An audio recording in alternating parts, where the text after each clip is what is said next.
윤석열 대통령이 미국에서 열린 한미일 정상회의 일정을 마무리하고 귀국했습니다. 하지만 여야는 정상회의 성과를 두고 엇갈린 평가를 내놨는데요. 관련 현안과 함께 국민의힘 내부 상황까지 윤상현 국민의힘 의원과 전화 연결해서 이야기 나눠보겠습니다. 나와 계십니까, 의원님? 예, 윤상현 의원입니다. 네, 오랜만입니다, 의원님. 예, 오랜만입니다. 네. 예. 자, 윤석열 대통령 미국에서 열린 한미일 정상회의 일정 마무리하고 귀국했습니다. 캠프 데이빗 정신과 원칙 등이 담긴 3건의 결과 문서도 채택을 했습니다. 자, 어떤 의미라고 보시는지요?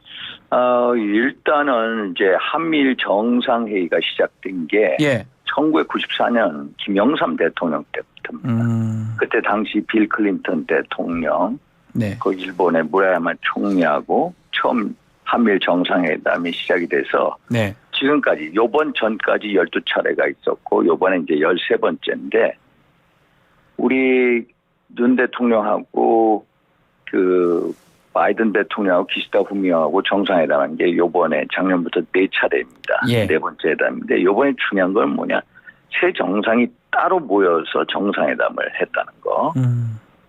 또 이 정상회담을 통해서 북한 핵과 미사일 위협에 대한 것은 물론이고 인도 태평양 등 이제 글로벌 차원에서 안보 경제 협력을 더 공고히 하자. 또 그런 것을 위한 제도적 협력의 틀을 만들었다라는 게 중요합니다. 우리가 그 2차 세계대전 이후에 우리가 한미 군사 동맹이 53년도 체결이 됩니다. 미국과 일본은 벌써 2년 전 51년도에 체결하는데요. 그런 어떤 한미 미일 동맹이라는 동북아 군사 안보 체제 탄생 이후에 이제 70년 만에 가장 큰 근본적인 이제 변화의 시점으로 돌아왔다. 이렇게 보고 있습니다. 그래서 대통령실이 이렇게 표현을 하더라고요. 앞만 보고 달렸는데 미국, 일본 같은 나라와 어깨를 나란히 하면서 세계를 이끌어가는 위치에 와 있다. 이렇게 평가를 했습니다. 뭐 앞만 보고 달린 것도 아니고요. 제가 보기에는 나름대로 이게 한미일 군사안보협력 체제 탄생에서 가장 큰 이니셔티브를 진 분이 누구였냐. 윤석열 대통령입니다. 윤석열 대통령이 지난 3월 6일인가요? 그 2018년 10월 대법원 일제 강제징용 피해자분들의 이제 일본 두 기업에 대한 손해배상 청구에서 이제 강제징용 피해자분들의 손을 들어주지 않았습니까? 그 다음에 한일 관계 역대 최악의 관계가 흘러갔습니다. 문재인 정부에서 그걸 전혀 손을 못 댔어요. 그런데 윤석열 대통령의 결단을 인해서 한일 관계가 복원이 된 겁니다. 한일 관계가 복원된 이후에 바이든 대통령이 묶어버린 거죠. 한미일 삼각 체제로. 그래서 이 한미일 삼각 협력 틀 어떻게 보면은 이제 70년 만에 최대 동북아 인도태평양 지역의 경제안보 블록이 탄생이 됐거든요. 여기에 가장 큰 토대를 제공한 사람은 윤석열 대통령이다. 결단을 이루어진 겁니다.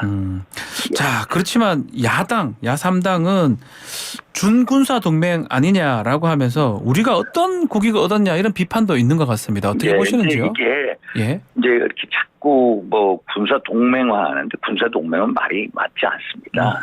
이건 안보 경제 협력 틀을 제도한 거지. 이게 동맹은 아니다라는 거. 동맹이라는 거 의무가 있어야 됩니다. 나토 같이 서로 한쪽이 어떤 침범을 당하면 같이 도와줄 의무가 있어야 하는데 여기는 의무 규정이 없습니다. 우리는 이제 북핵 문제에 있어서 미국과 일본의 어떤 공동 보조 대응책을 끌어들이는 확고한 대응책을 끌어들이는 그런 군사협력의 틀을 만든 거고 이게 군사동맹은 아니고 집단 이제 방위체제도 아니고 이 3자 협의에 대한 어떤 공약이라고 커미트먼트 컨설트라는 그 하나의 세부 문서가 하나 있는데 여기도 의무가 아니다라고 규정을 했습니다. 그래서 일본하고 왜 이러느냐. 우리가 북핵 미사일 위협에 대항하기 위해서는 일본의 군사적 협조가 필요합니다. 예를 들어서 미사일을 한번 북한이 시험 발사를 하더라도 정확한 사거리 탐지를 위해서도 일본의 협력이 있어야 되고요. 한반도 유사시에 만약에 미군이 우리 병력이나 장비를 이제 한반도에 투입하지 않습니까? 그 장비들이 주일 미군 기지에 있습니다. 아, 일본에 주일 있는. 미군 네. 기지에서 우리 한반도에 온 데 있어 일본이 절대적으로 편의를 제공해야 되거든요. 네. 그런 틀에서 우리가 이제 한미일 삼각 군사안보 협력을 강화시키는 거지. 네. 뭐 어떤 나라를 또 견제하기 위해서 이런 거는 아니다라는 겁니다.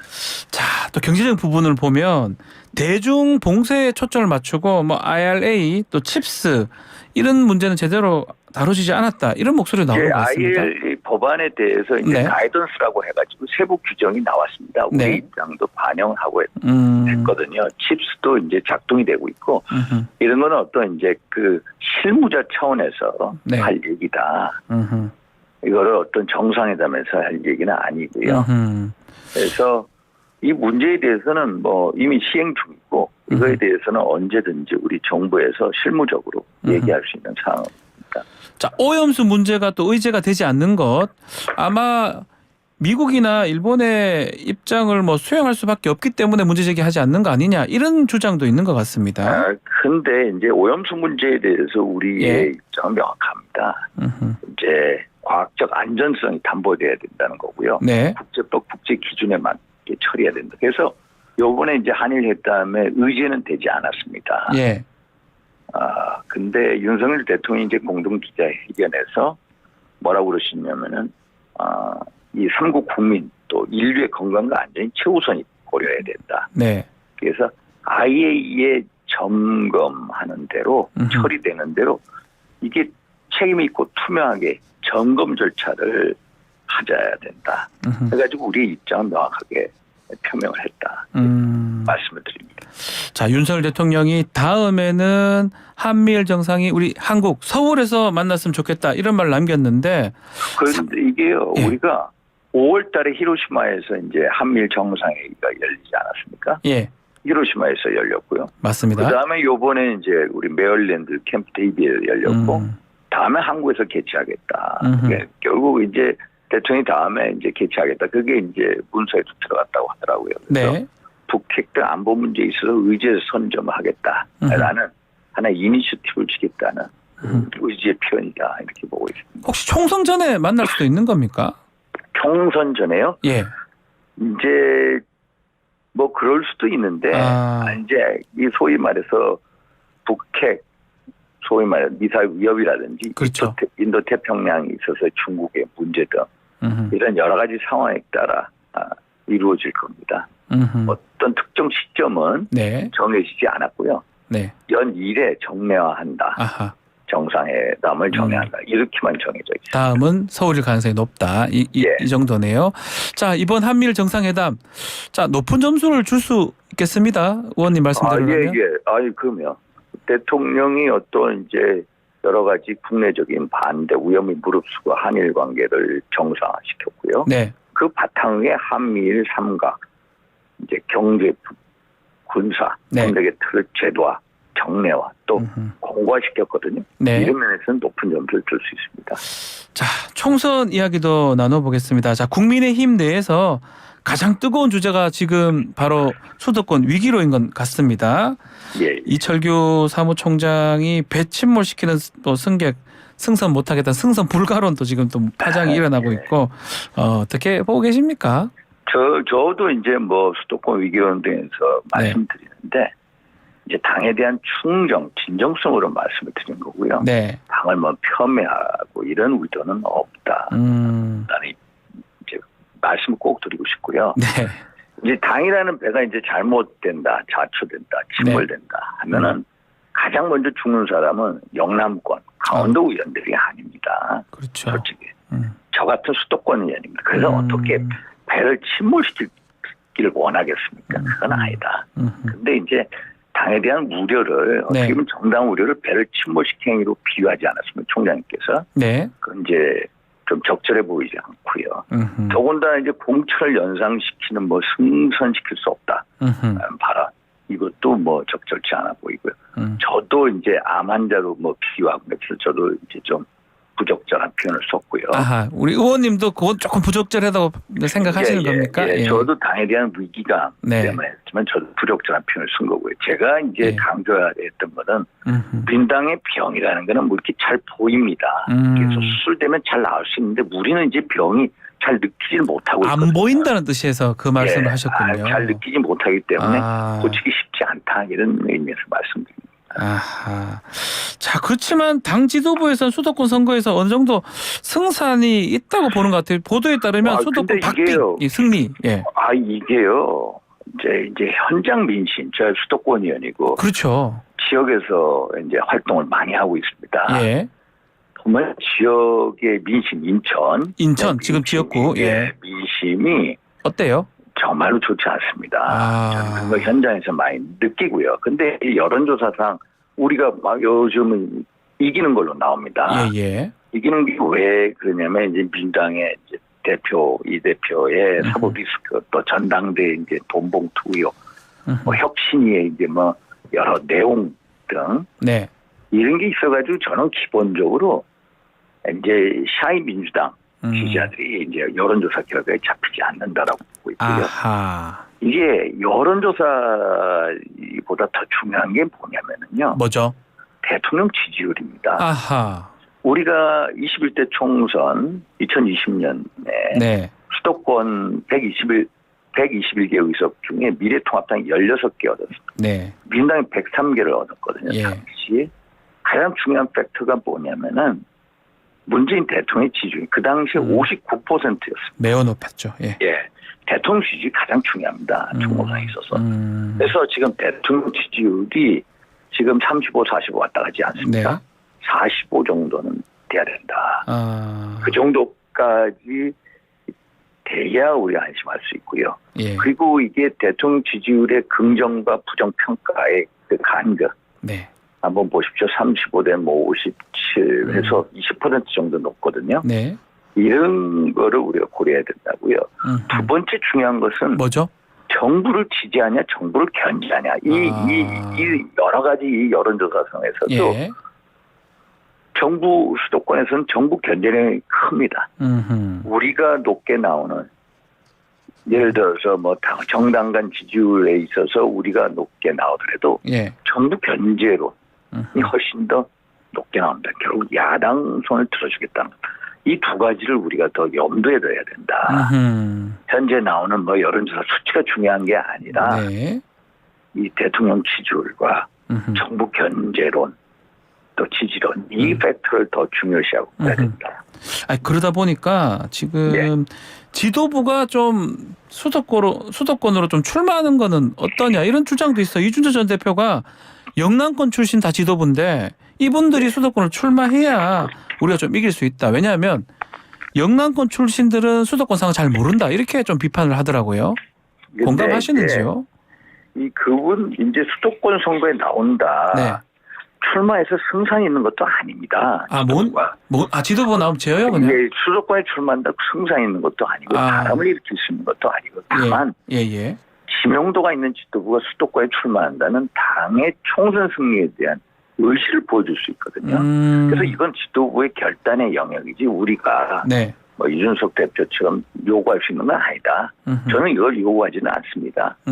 오히려 수도권 선거 승리를 위해서는 수도권 중도 어떤 2030 세대에 맞는 인물을 투입시키고 오히려 인물이 중요하다. 그런 인물들 투입시키고 그 인물들을 공천하는 것. 그게 더 중요한 거지. 지도부가 수도권에 출마한다. 이런다고 해가지고 바람 일으키는 건 아닙니다. 오히려 지도부를 수도권에 나가라. 이거는 오히려 참 이 사지에 뭐라는 격이다. 저는 그렇게 보고 있습니다. 자, 그러면 이준석 전 대표 포함해서 이른바 천하용인 이런 분들 2030한테 좀 중도층의 지지도가 좀 있잖아요. 있습니다. 이분들 공천해야 된다고 생각하십니까? 당연히 해야죠. 당연히 해야 된다. 우리가 작년에 우리가 3월 9일 날 대선에서 24만 7천 표를 이겼습니다. 예, 맞습니다. 그 당시에 총 투표자가 제가 기억 한 3,400만이었어요. 네. 24만 7천 간신히 이겨도 어떻게 이겼습니까? 당이 연합했기 때문입니다. 관철수로 되는 어떤 중도, 또 이준석 천하람을 계획하는 2030. 그 선거 연합이 내부적으로 많이 깨져 있습니다. 내부적으로. 그걸 빨리 복원시키는 게 중요합니다. 그래서 당의 어떤 원팀 정신으로 나가야 된다. 근데 뭐 누구는 배제하고 누구는 안 되고 이런 얘기를 나와서는 안 됩니다. 그리고 우리가 이념적으로 너무 이제 우리 지지층 결집시키러 가는 것도 안 좋습니다. 우리 지지층 결집은 저쪽 야당의 지지층 결집시키기 때문에 좋지 않고요. 안 좋고 우리가 좀 더 집권당으로서 민생 또 이런 정책 중도 2030 이런 거에 대해서 뭔가 전략을 짜고 정책을 내고 비전을 제시하는 게 훨씬 더 중요하다 생각이 듭니다. 자, 그런데 이제 좀 중요한 선거 10월에 있을 강서구청장 선거 보궐선거인데요. 김태우 전 구청장이 예비 후보로 등록을 했습니다. 당에서는 어떨까요? 이 출마? 김태우 청장 이제 대통령 사면 복권되지 않았습니까? 그 후에 출마 선언했습니다. 이거하고 이제 이분은 일단 보궐선거 원인 제공자입니다. 일단은 기본적으로 다시 나간다. 저는 일단 정치도에 맞지 않다. 먼저 좀 이번 텀을 쉬고 좀 총선에 투입시켜. 차라리 총선으로 나가는 게 어떠냐 이 말씀인가요? 이런 생각을 하고 있거든요. 그래서 이러면 좀 심사숙고했을 그런 생각을 가지고 있습니다. 그리고 이게 김태우 청장을 공천했을 때 만약에 졌을 경우를 생각해 보십시오. 그럼 대통령도 이게 당 공천뿐만 아니라 대통령 사망권에 대한 논란으로 번질 수가 있고요. 그렇죠? 또 김태우 청장을 이제 공천을 하게 되면은 야당이 또 결집하는 계기가 될 수 있고요. 그래서 이거는 뭐 전략적으로 판단한 문제라고 보는데 저는 하여튼간에 물론 공익 신고자이지 않습니까? 어떤 비리로 어떤 뭐 무슨 돈 문제 비리로 한 건 아니어서 공천을 할 수가 공천을 뭐 할 수 있다고 보는데 좀 더 심사숙고했으면 좋겠다. 신중해야 된다. 알겠습니다. 자, 항상 좀 시간이 좀 짧습니다. 의원님 말씀 듣다 보면 시간이 금세 지나가는 것 같습니다. 다음에 다시 또 인터뷰 기회 잡도록 하겠습니다. 오늘은 여기서 마무리를 하겠습니다. 감사합니다. 감사합니다. 윤상현 국민의힘 의원과 함께했습니다.